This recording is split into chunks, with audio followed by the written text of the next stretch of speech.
long before the silence, long before the distance, long before the disappearance that others label as sudden. What you're actually witnessing is the final stage of a process that has been unfolding quietly, often invisibly for weeks, months, sometimes even years. Empaths are not quick reactors. They are processors. They don't meet every slight with confrontation or every disappointment with a boundary. Instead, they observe, they feel, and most importantly, they absorb. That absorption is where everything starts to accumulate. Every dismissive comment, every broken promise, every subtle shift in tone, these are not dismissed or forgotten. They are registered, stored, and analyzed beneath the surface. And here's where it becomes psychologically significant. Empaths tend to give people the benefit of the doubt far longer than is rational. They operate from a framework that assumes depth in others because they themselves are deep. They assume self-awareness in others because they themselves are self-aware. So when something feels off, they don't immediately conclude, this person is wrong. They ask, what am I missing? What are they going through? How can I understand this better? This creates a delay between the experience of harm and the expression of it. Instead of reacting outwardly, they turn inward. They rationalize. They reframe. They justify behavior that, in many cases, should not be justified. And while this may look like patience or emotional maturity on the surface, it has a hidden cost. Because every time an empath chooses understanding over acknowledgement of harm, they are adding weight to an internal scale that no one else can see. That scale doesn't reset. It doesn't forget. It builds. Now, from the outside, this is where the confusion begins, because the empath is still showing up. They're still listening, still engaging, still offering support.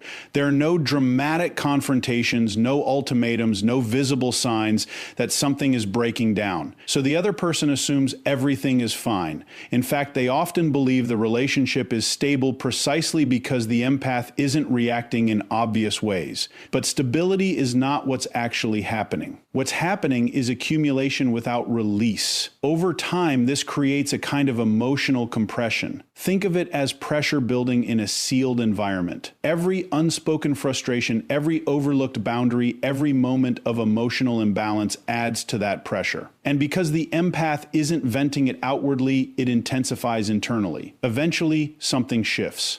And it's rarely triggered by a major event. More often, it's something small, almost insignificant on its own. A comment, a tone, a repeated pattern that finally clicks into place. But the reason that small moment matters is because it doesn't stand alone. It connects all the previous moments into a single, undeniable pattern. That's the moment of recognition, not reaction recognition. It's when the empath stops asking, what if I'm misunderstanding this, and starts seeing, no, this is exactly what it is. And once that clarity sets in, the internal narrative changes. The energy that was once used to excuse, to understand, to hold space, it's no longer available for that purpose. And here's the part that people often misinterpret. When the empath withdraws at this stage, it looks immediate. It looks like a switch flipped overnight. One day they're present, the next day they're distant or gone. But what's actually happening is not sudden at all. It's the release of everything that was never expressed. All the conversations they rehearsed but never had. All the boundaries they considered but never enforced.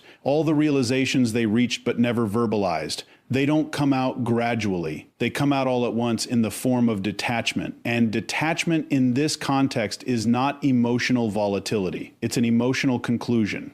There's no need for a dramatic explanation because in the empath's mind, the explanation has already been processed 100 times over. They're not leaving to make a point. They're leaving because the point has already been made internally, repeatedly, and ignored externally. So when someone says, you cut me off without warning, what they're really saying is, I didn't see the warning. And in many cases, that's true, because the warnings weren't loud. They weren't confrontational.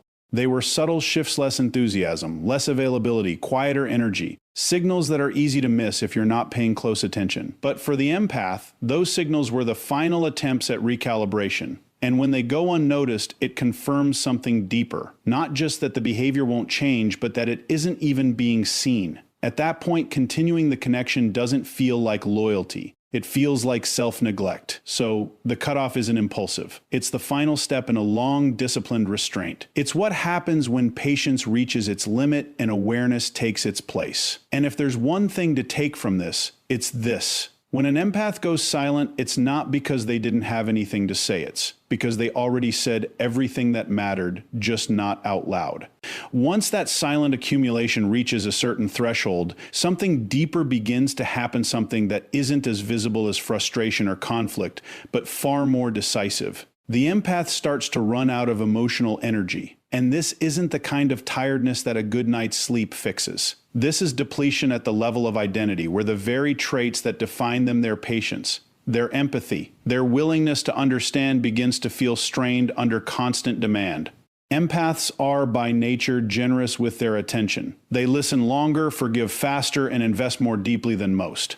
But what often goes unnoticed is that this level of giving requires a continuous output of psychological energy. Every time they regulate someone else's emotions, every time they absorb tension to keep the peace, every time they choose understanding over reaction, they are spending something internal. Now, in a balanced relationship, that energy is replenished. There's reciprocity, there's acknowledgement, there's a sense that what's being given is also being valued and in some form returned. But when that balance doesn't exist, when the empath becomes the consistent source of support without receiving it, the system begins to break down. At first, the empath compensates. They tell themselves to be more patient, more understanding, more flexible. They adjust their expectations.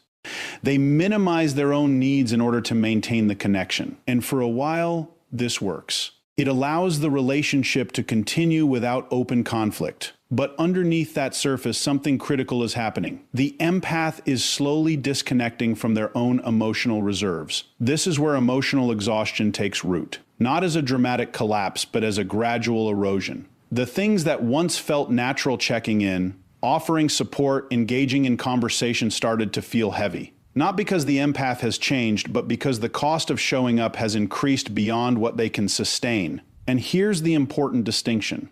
Emotional exhaustion in empaths doesn't usually present as anger. It presents as withdrawal. They don't lash out. They don't escalate. They become quieter, less reactive, less available. It's a subtle shift, but it signals something significant. The energy that once flowed outward is now being conserved, often unconsciously, because there simply isn't enough left to give. From the outside, this can be misread. People assume the empath is becoming distant, cold, or disinterested. But that interpretation misses the underlying reality. The empath isn't pulling away because they don't care. They're pulling away because continuing to care in the same way is no longer sustainable.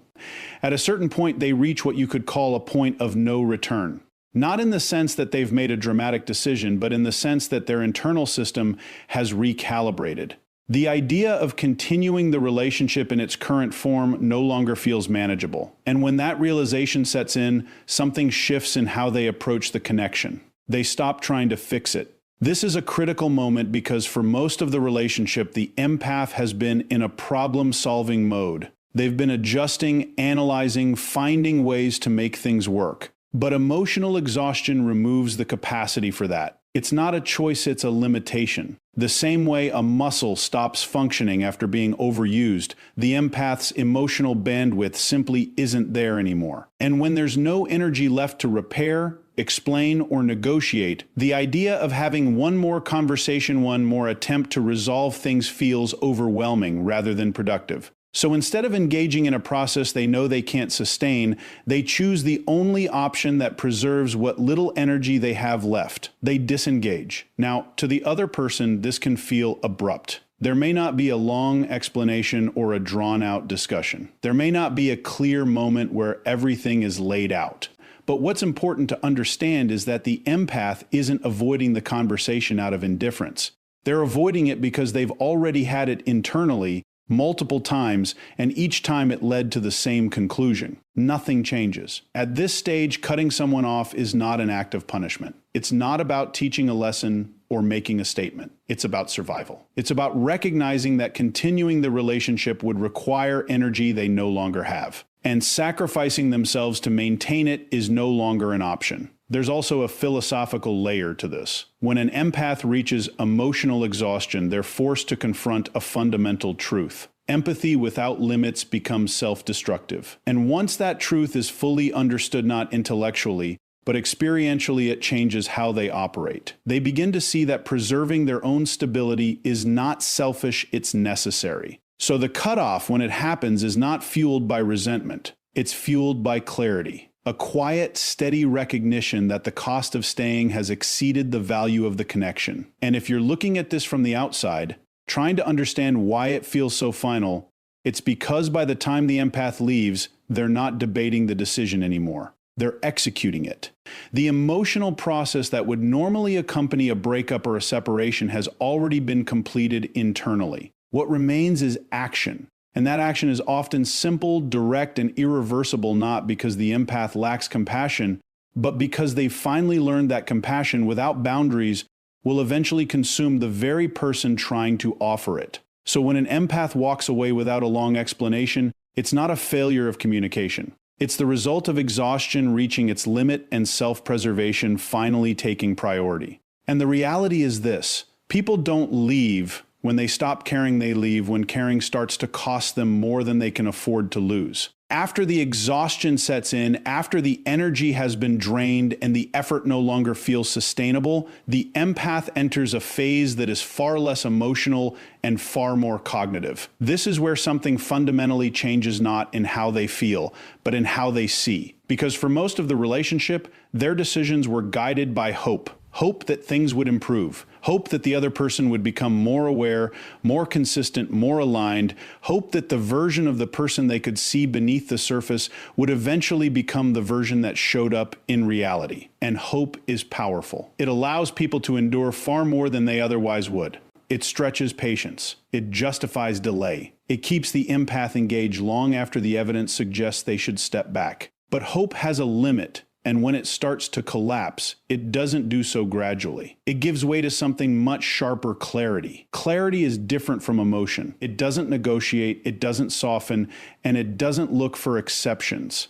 It simply observes what is without distortion. And when an empath reaches this point, they begin to see patterns that were previously blurred by their own willingness to understand. The same behaviors they once excused now appear consistent. The same apologies they once accepted now feel repetitive.